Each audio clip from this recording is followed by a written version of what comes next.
Hello guys, 2025 సంవత్సరంలో SIP పెట్టుబడులకు ఏ mutual fund better అని తెలియక అయోమయంలో ఉన్నారా? అయితే ఈ వీడియో మీకు 100% యూజ్ అవుతుందన్నమాట.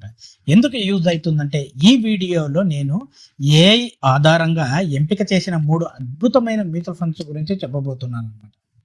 మీరు ఎస్ఐపి స్టార్ట్ చేసే ముందు తప్పక తెలుసుకోవాల్సిన పాయింట్స్ ఇవే అనమాట. మీకు ఇవి లాంగ్ టర్మ్ అంటే దీర్ఘకాలిక ఇన్వెస్ట్మెంట్ కోసం ఖచ్చితంగా ఈ మ్యూచువల్ ఫండ్స్ యూజ్ అవుతాయి అన్నమాట. ఓకే, బాగా పర్ఫార్మెన్స్ అయిన ఫండ్ అని మాత్రమే చూసి చాలా మంది పెట్టుబడి పెడుతుంటారు అనమాట. అంటే ప్రీవియస్గా ఏ ఫండ్ బాగా పర్ఫార్మ్ చేసింది దాన్ని బట్టి ఇన్వెస్ట్మెంట్ చేస్తుంటారు. కానీ ఇప్పుడు మనము 20కి పైగా పారామీటర్స్ అంటే ఎలాంటివి returns, risk, consistency, fund manager performance, తర్వాత ఎక్స్పెన్స్ రేషియో ఇలాంటి వాటిని అన్నిటిని కన్సిడర్ చేసి ఏఐ ద్వారా విశ్లేషించామన్నమాట. దీంతో భవిష్యత్తులో మంచి ఫలితాలు ఇవ్వగల ఫండ్స్ను గుర్తించగలిగాం. ఓకే, ఒక్కసారి ఆ 3 ఫండ్స్ ఏంటో చూద్దామన్నమాట. ఇందులో మనకి first fund Parag Parikh flexi cap fund అనమాట. సో ఈ ఫండ్ వచ్చేసి భారతీయ స్టాక్స్తో పాటు మనకి ఇంటర్నేషనల్ కంపెనీస్ అయినటువంటి ఆల్ఫాబెట్, మెటా లాంటి కంపెనీలలో వీళ్ళు ఇన్వెస్ట్ చేస్తుందన్నమాట.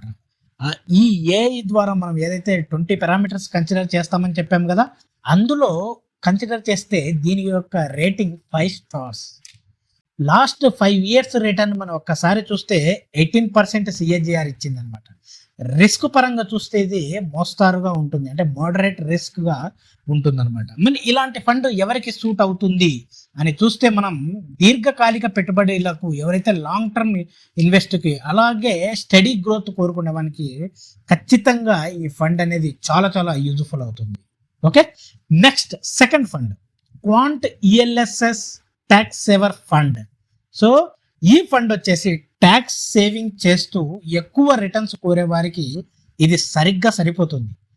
ఏఐ స్కోర్ దీన్ని చూస్తే మనకి 4 స్టార్ రేటింగ్స్గా ఇచ్చామన్నమాట.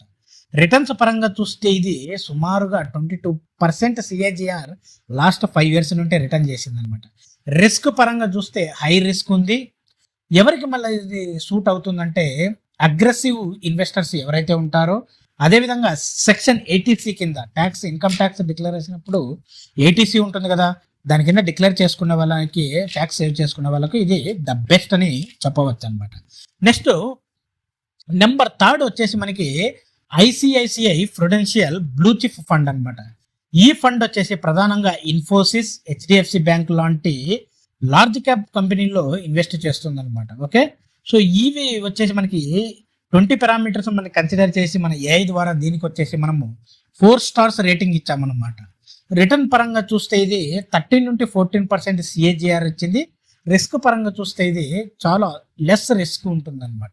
మళ్ళీ ఇది ఎవరికి సరిగ్గా సరిపోతుందంటే ఎవరైతే బిగినర్స్ స్టార్ట్ చేయాలి అనే వాళ్ళకు ఇది చాలా చాలా యూజ్ అవుతుంది అనమాట. ఓకే, ఇది గుర్తుపెట్టుకోండి. సో ఈ 3 ఫండ్లు వచ్చేసి మీకు నెక్స్ట్ 10 ఇయర్స్లో ద బెస్ట్ రిటర్న్ ఇస్తాయి అనేసి చెప్పవచ్చు.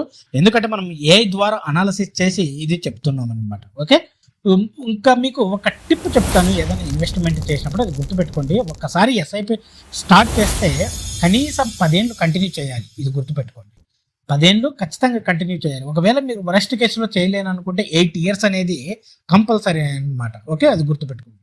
రోజు ఎన్ఏవి నెట్ అసిస్ట్ వాల్యూ చూసి టెన్షన్ పడకండి. ఎందుకంటే మనం కాంపౌండింగ్కి టైం ఇవ్వాలన్నమాట. కాంపౌండింగ్కి టైం ఇవ్వాలి. మనకి కొన్ని యాప్స్ ఉంటాయి, గ్రో యాప్స్, ఇలాంటి యాప్స్లో కమిషన్ లేకుండా ఎస్ఐపిని మనము స్టార్ట్ చేయవచ్చు అనమాట.